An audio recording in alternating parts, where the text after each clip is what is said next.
Hi, my name is Phil. I like talking about politics, and in this video I'd like to discuss how the 450 Romanian workers being flown into the UK this week represents another cretinous Brexit argument being blown away, and this time one of the more important ones.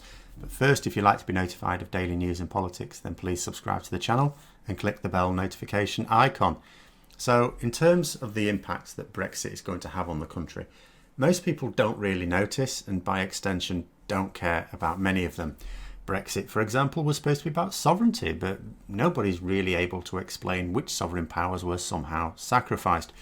Indeed, we saw part of that argument blown away when EU country after EU country restricted or even completely closed its borders with other EU countries as the coronavirus pandemic took hold.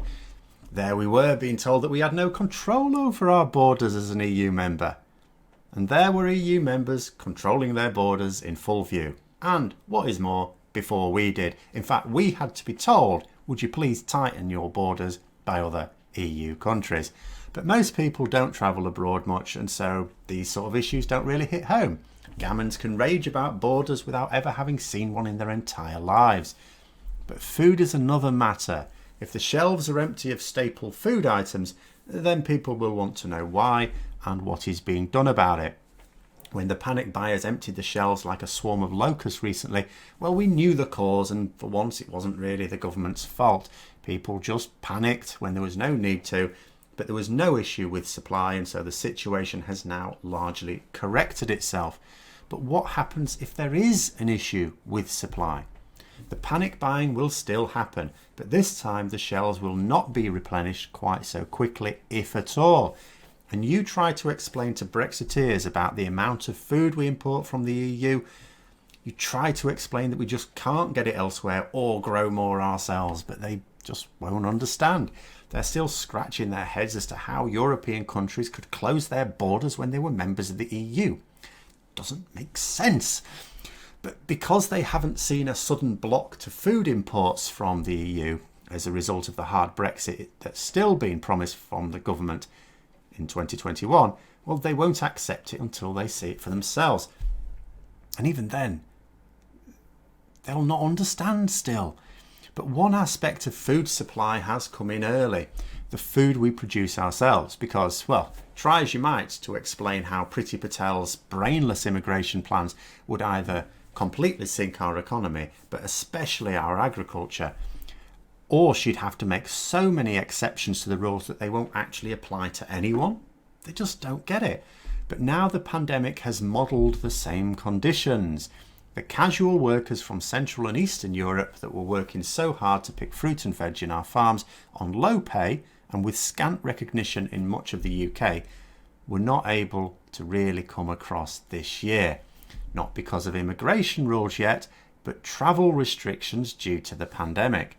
Well, this has been a bit of a problem because British farms need those workers, 70,000 of them. All that produce is not making its way to our markets.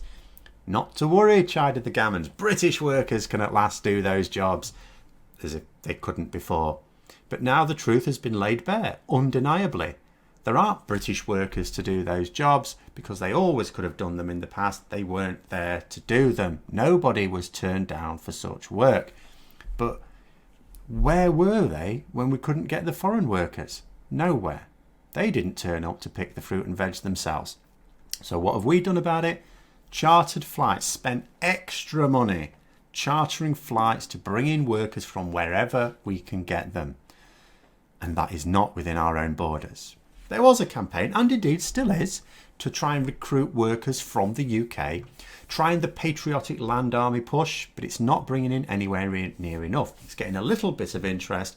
It's not going to fulfil the 70,000 needed. So now we're facing up to the reality that immigration is absolutely vital, not just to our economy, which most people don't respect if their own particular job is safe, but to our ability to eat. And it's one of the areas where you will not get people to rage randomly about nationalism. You can get people to rant about sovereignty because they don't see the impact on their lives. You can get them to rant about borders, same thing. You can get them to rant about budgets for the same reason. Even if it harms them, they don't see the harm to themselves.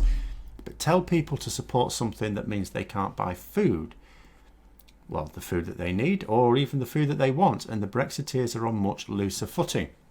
And just imagine what will happen next year when the hard Brexit not only hits our food supply, and for longer, and for reasons that are the government's fault, but supplies of medicines as well.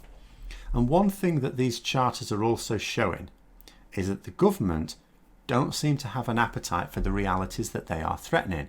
It's one thing to deny medical equipment from the EU because they seem to be getting away with that, but they don't have the stomach to have to answer the country when asked why they forced our farmers to leave food rotting in their fields when our shelves are empty. Just more of a suggestion, and I don't want to put it stronger than that, but although Boris Johnson is slowly convincing me that maybe he is just about insane enough to go for the hard Brexit, that actually, more likelihood is that he won't actually have the gumption to go through with it in the end. So anyway, those are my thoughts. Let me know yours in the comments below. Hope you found the video interesting. If you did, don't forget to click the like button. And if you'd like to support the channel further, then please also click the Patreon link for details. And until next time, I'll see you later.